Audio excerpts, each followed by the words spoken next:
تخنف ولا تغف مما رزقناهم ينفقون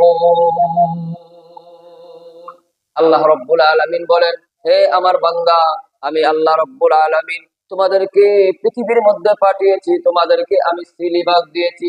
হে আমার বান্দা, তোমাকে পৃথিবীর মধ্যে আমি আল্লাহ পাঠিয়েছি, তোমাকে জান্নাতে যাওয়ার জন্য পাঠিয়েছি, তোমাকে জাহান্নামের জন্য আমি আল্লাহ তৈরি করি নাই।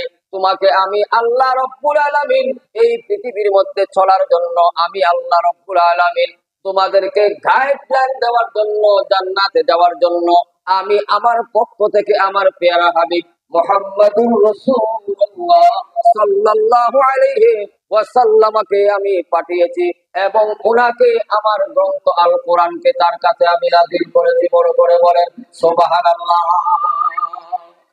আল্লাহ রাব্বুল আলামিন আহকামুল হাকিমিন আপনি আমাদেরকে পবিত্র কোরআনুল কারীম দিয়েছেন, এই কোরআনকে আমাদের সাথে রাখার জন্য, এই কোরআনকে গলার মালা বানানোর জন্য। অথচ আমরা শান্তি চাই, শান্তি চাই, প্রত্যেকটা মানুষ আমরা আরাম চাই, শান্তি চাই।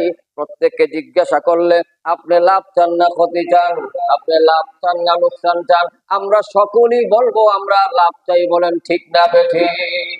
কিন্তু লাভ কোন দিকে গেলে, ব্যবসা কোন ভাবে করলে লাভ হয়, ওই দিকে যদি আমরা যাই না, সারা জনম্বর যদি আমরা ব্যবসা বাণিজ্যের মধ্যে করি না কেন, ওই ব্যবসা বাণিজ্যে কোনোদিন আমাদের লাভ দেখা যাবে না। তদ্রূপ ভাবে আমার আল্লাহ রাব্বুল আলামিন আমাদেরকে পৃথিবীর মধ্যে কেন দিয়েছেন, এই কথা যদি আমরা ইমানদার মুসলমানেরা বুঝি না, তাহলে দিন শেষে আমাদের মৃত্যুর মুখে আমরা পতিত হব, কিন্তু আল্লাহর জান্নাত কখনো আমরা দেখতে পারবো না।